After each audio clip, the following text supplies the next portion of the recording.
High protein Malaika અરોરાની popular અને healthy dish paneer ઠેચા, જે weight loss રેસિપીમાં પણ સામેલ કરી શકીએ છીએ. જે ઠેચા છે તે એક મહારાષ્ટ્રીયન વાનગી છે. તો ચાલો આજે આપણે આને ઘરે બનાવીને ટ્રાય કરીએ. આ પનીર ઠેચા રેસિપીને આપણે કર્ડ સેલેડ અને ગ્રીન ચટણી સાથે સર્વ કરીશું. ઠેચા બનાવવા માટે એક પેનમાં છોલેલી લસણ, 1 વાટકી કાચા દાણા, 5-6 લીલા મરચાં, સ્વાદ અનુસાર મીઠું, આ બધા મિશ્રણને શેકી લઈશું.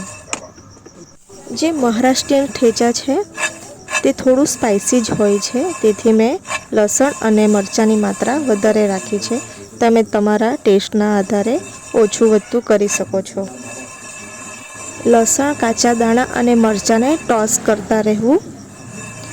થોડો હલકો કલર ચેન્જ થાય એટલે ગેસની ફ્લેમ ઓફ કરી દેવી. ઠેચા બનાવવા માટેનું મિશ્રણ શેકાઈ ગયું છે, તમે જોઈ શકો છો. હવે બધું મિશ્રણને એક દસ્તામાં લઈ લઈશું. દસ્તામાં અધ કચરું કૂટી લઈશું. કૂટાઈ જાય એટલે થોડા ધાણા લઈશું અને તેને રફલી ચોપ કરી લેવાનું છે. ધાણાને પણ દસ્તામાં એડ કરી લઈશું અને એક લીંબુ તેને પણ કટ કરી લઈશું. અડધું લીંબુને નીચોવી લઈશું. મિક્સી જારમાં પણ ઠેચાને પીસી શકાય છે, પરંતુ દસ્તામાં વાટેલો ઠેચો ખૂબ જ સરસ લાગે છે, તેથી મેં દસ્તામાં જ વાટ્યો છે. આ રીતની એક પેસ્ટ બની જાય ત્યાં સુધી ઠેચાને કૂટવાનું છે. બનાવેલા ઠેચાને ડીશમાં ટ્રાન્સફર કરી લઈશું. એકદમ ટેસ્ટી ઠેચા બનીને તૈયાર છે. હવે 100 ગ્રામ પનીરને ક્યુબમાં કટ કરી લઈશું. હવે જે ઠેચો બનાવ્યો છે, જેને ગુજરાતીમાં આપણે છૂંદો કહી શકીએ, તેને પનીર પર કોટિંગ કરી લઈશું. તમે વિડીયોમાં જોઈ શકો છો તે જ પ્રમાણે બધા પનીર પર ઠેચો કોટિંગ કરી લઈશું. હવે ગેસ ઓન કરી પેન લઈ લઈશું. પેનમાં ઘી, બટર, તેલ તમારે જે પસંદ હોય તે લઈ શકો છો. અહીં મેં 1 ચમચી જેટલું ઘી લીધું છે. હવે ઘી ગરમ થાય એટલે પનીર ઠેચાને પેનમાં મૂકી દઈશું સેલો ફ્રાય કરવા માટે.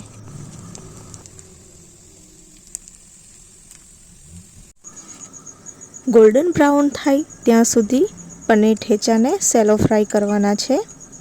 એક સાઈડ પર ગોલ્ડન બ્રાઉન થઈ જાય એટલે તેને પલટાવીને બીજી સાઈડ પણ સેલો ફ્રાય કરી લેવું. બંને સાઈડથી પનીર ઠેચા સેલો ફ્રાય થઈ ગયા છે. હવે ગેસ બંધ કરી દઈશું.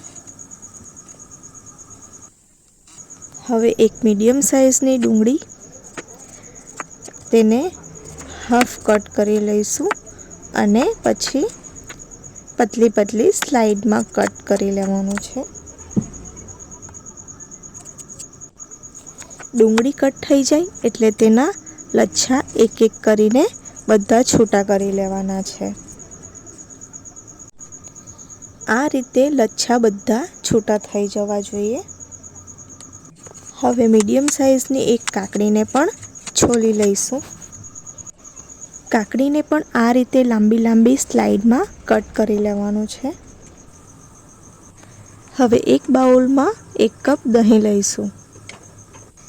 મેં જે અહીં દહીં લીધું છે તેનું એક્સ્ટ્રા પાણી મેં ગળણી વડે નિતારી લીધું છે. દહીંને બરાબર ફેટી લેવાનું છે. હવે ફેટેલા દહીંમાં કાકડીના લચ્છા, ચોપ કરેલો કાંદો, 1 ચમચી ચીલી ફ્લેક્સ, 1 ચમચી ચાટ મસાલો, આ બધું મિશ્રણને બરાબર મિક્સ કરી લઈશું અને ઉપરથી બારીક ચોપ કરેલો લીલો ધાણો અને આને પણ બરાબર મિક્સ કરી લેવાનું છે. તો આપણું હેલ્ધી સેલેડ તૈયાર છે. હવે કરીશું પ્લેટિંગ. તો મિત્રો, સુપર ટેસ્ટી પનીર ઠેચાની રેસીપી બનીને તૈયાર છે. તો આપણે તેની સાથે કર્ડ સેલેડ બનાવ્યું છે અને ગ્રીન ચટણી બનાવી છે. તો સુપર ટેસ્ટી અને ડિલિશિયસ પનીર ઠેચા રેસીપીની પ્લેટ રેડી થઈ ગઈ છે. ખૂબ જ યમ્મી અને ટેસ્ટી. મોઢામાં પાણી આવી ગયું હોય તો રાહ શેની જોવો છો? આજે જ બનાવો આ હેલ્ધી રેસીપીને અને કમેન્ટમાં જરૂરથી જણાવજો કે તમને આ રેસીપી કેવી લાગી. જો વિડીયો પસંદ આવ્યો હોય તો વિડીયોને લાઈક અને તમારા મિત્રો જોડે જરૂરથી શેર કરજો. મળીશું નવા વિડીયોમાં. જય માતાજી, હર હર મહાદેવ.